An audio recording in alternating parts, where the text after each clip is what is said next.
നമ്മളെപ്പോഴും ഓർക്കാൻ നമ്മൾ വിഷമിച്ചിരിക്കുമ്പോൾ നമ്മളെ കൈപിടിച്ചുയർത്തുന്ന ആൾക്കാരാണ്. ആ കൈപിടിച്ചുയർത്തിയ 2 പേര് ഇവിടെ നിൽക്കുന്നത്, ക്രിയേറ്റീവ് ബീസ് ആൻഡ് മാസം. ഞങ്ങളെല്ലാ വിഷമങ്ങളും, ഓരോ സമയങ്ങളുണ്ടായ വിഷമങ്ങളും അവരറിഞ്ഞ് ഞങ്ങളെ ഉയർത്തിക്കൊണ്ടുവന്നിട്ടുള്ള 2 പേരാണ്. Give them a big applause, my dear friends. Creative Bees, Jacob and Martin. Four pillars. Yes, 4 pillars എന്ന് തന്നെ പറയാം. ഞങ്ങൾ 4 പേരും പുലർച്ചെ 5 മണി വരെ സുഖമായിട്ട് പാട്ടും പാടി അവിടെ എഡിറ്റിങ്ങും കളറിങ്ങും ബാക്കി എല്ലാ വർക്കും ചെയ്യുമായിരുന്നു ഞങ്ങൾ 4 പേര്. അത് most memorable days in my life. എത്ര കഷ്ടപ്പെട്ടാലും അതൊരു കഷ്ടപ്പാടായിട്ട് ഞങ്ങൾക്ക് തോന്നിയിരുന്നില്ല. ബിക്കോസ് ഓഫ് ദം എത്ര നന്ദി പറഞ്ഞാലും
എന്നിലെരിഞ്ഞു തുടങ്ങിയ തീക്കനൽ നെഞ്ചിനകത്ത് പടർന്ന് പിടിച്ചത് പടപൊരുതുവാൻ വേറി പിടിച്ചു കടലിളകി വരുന്നത് പോലെ മരവിച്ചു തുടങ്ങും നെഞ്ചിൻ തടകിൽ മുടി പിളിച്ചതുപോലെ ഭയം അത് മാഞ്ഞു പോകെ ആത്മാവിൻ പഴുതിലൂടെ തളരുകിൽ ഒരു ശകലവും ഇനി പതറുകിൽ ഒരു ചുവടിലും തീയിൽ വാർത്തെടുത്തു വെച്ചായുധത്തിന്റെ മൂർച്ചയുടെ വാക്കിലും ഇന്നു 4 ദിക്കിലും ഇരുൾ നിറഞ്ഞുവെങ്കിലും ഒരു താൻ തുടങ്ങി പരാജിതൻ ഇനിയാവുകില്ല ഒരിക്കലും.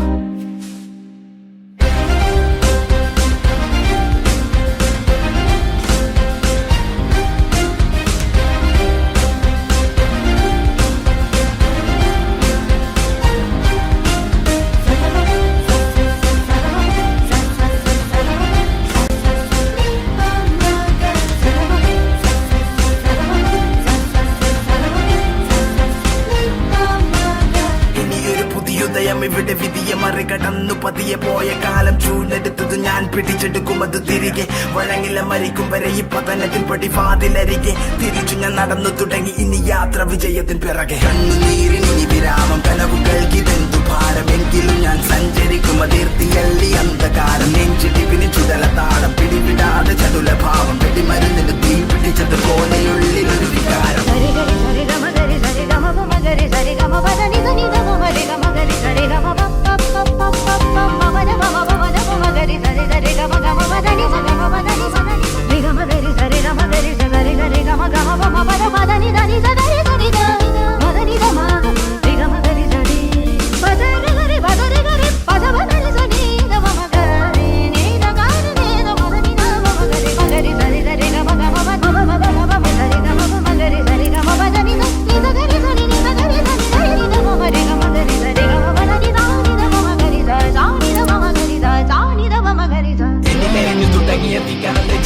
പടർന്ന് പിടിച്ചത് പടപൊരുതുവാൻ വേറി പിടിച്ചു കടലിളകി വരുന്നത് പോലെ മരവിച്ചു തുടങ്ങും നെഞ്ചിൻ കഥകിൽ മുടി പിളിച്ചതുപോലെ ഭയം അത് മാഞ്ഞു പോകെ ആത്മാവിൻ പഴുതിലൂടെ തളരുകിൽ ഒരു ശകലവും ഇനി പതറുകിൽ ഒരു ചുവടിലും തീയിൽ വാർത്തെടുത്തു വെച്ചായുധത്തിന്റെ മൂർച്ചയുടെ വാക്കിലും ഇന്നു 4 ദിക്കിലും ഇരുൾ നിറഞ്ഞുവെങ്കിലും ഒരു താൻ തുടങ്ങി പരാജിതൻ ഇനിയാവുകില്ല ഒരിക്കലും.